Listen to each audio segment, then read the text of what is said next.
ada kerajaan yang umurnya lebih tua dari kerajaan Kutai Kartanegara. Kerajaan ini bercorak Hindu-Buddha dan memiliki prasasti yang menjadi saksi sejarah dari kerajaan tersebut. Berdasarkan prasasti kerajaan ini pernah memberikan persembahan sapi sebanyak 20.000 ekor ke dewa. Banyak juga ya. Bagaimana ya kondisi pada masa itu sampai bisa mengorbankan sapi sebanyak itu? Tonton video ini sampai habis dan dukung kita dengan like serta subscribe channel ini agar kalian tidak ketinggalan info-info menarik lainnya. Kerajaan yang berada di hulu Sungai Mahakam ini bernama Kerajaan Kutai Martadipura. Kerajaan Kutai Martadipura didirikan pada abad keempat atau sekitar 400 Masehi yang memiliki corak Hindu-Buddha dan sebagai cikal bakal munculnya kerajaan-kerajaan di Nusantara. Kerajaan ini merupakan kerajaan yang berdiri sebelum kerajaan Kutai Kartanegara.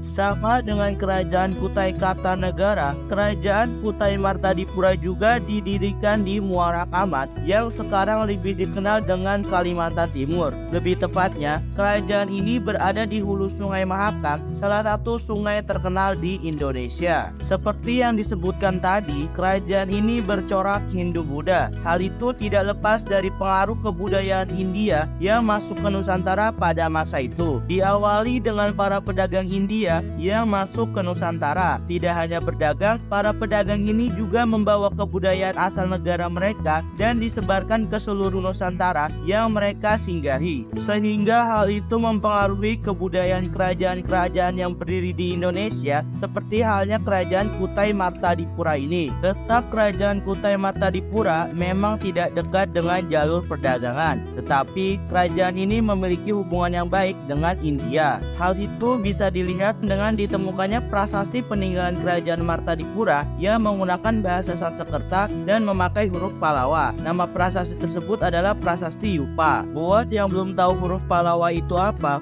huruf Pallawa adalah huruf yang berasal dari India bagian selatan. Dari prasasti Yupa dapat kita ketahui raja yang menjadi raja pertama dan orang yang menjadi pendiri kerajaan ini. Nama raja tersebut adalah Raja Kudungga. Nama Kudungga ini merupakan nama asli Indonesia dan belum terpengaruh dengan penggunaan bahasa India pada masa itu. Sedangkan anak dari Raja Kudungga yaitu Raja Aswawarman dan cucunya yang bernama Mulawarman sudah terpengaruh budaya Hindu dari India. Hal itu bisa dilihat dari kata-kata Warman di belakang nama raja-raja tersebut. Itu merupakan bahasa Sanskerta yang digunakan sehari-hari oleh bangsa India bagian selatan. Ini yang membuat banyak orang menyebut bahwasanya kerajaan ini bercorak Hindu-Buddha. Selain itu, kentalnya budaya India yang diterapkan masyarakat kerajaan juga menjadi dasar kerajaan ini bercorak Hindu-Buddha. Kerajaan Martadipura ini memiliki 20 generasi raja, dari Raja Kudungga sebagai raja pertama dan Maharaja Dharmasetiya sebagai raja terakhir di kerajaan ini. Kejayaan kerajaan ini terjadi pada masa Raja Mulawarman. Hal itu seperti yang disebutkan oleh prasasti Yupa. Dalam prasasti itu menyebutkan bahwasanya Raja Mulawarman sudah melakukan upacara pengorbanan emas-emas yang dibagikan ke rakyat dan sebagai persembahan dewa juga. Selain itu, pada aspek sosial masa Raja Mulawarman ini bisa dibilang jaya juga. Hal itu dapat dilihat dengan adanya golongan terdidik seperti masyarakat yang dapat menguasai bahasa Sanskerta dan huruf Pallawa. Dalam bidang politik pun pada masa ini sangat stabil dan terjaga dengan baik. Ini juga disebutkan dalam prasasti Yupa yang mengatakan bahwasanya Raja Mulawarman ini merupakan raja yang sangat berkuasa dan kuat, tetapi memiliki sisi kebijaksanaan yang tinggi. Ekonomi pada masa Raja Mulawarman juga sangat stabil sekali. Masyarakat pada masa ini memiliki mata pencarian sebagai petani dan beberapa ada yang berternak sapi serta berdagang. Selain itu, kerajaan ini juga menerapkan pajak ke pedagang yang berdagang barang mewah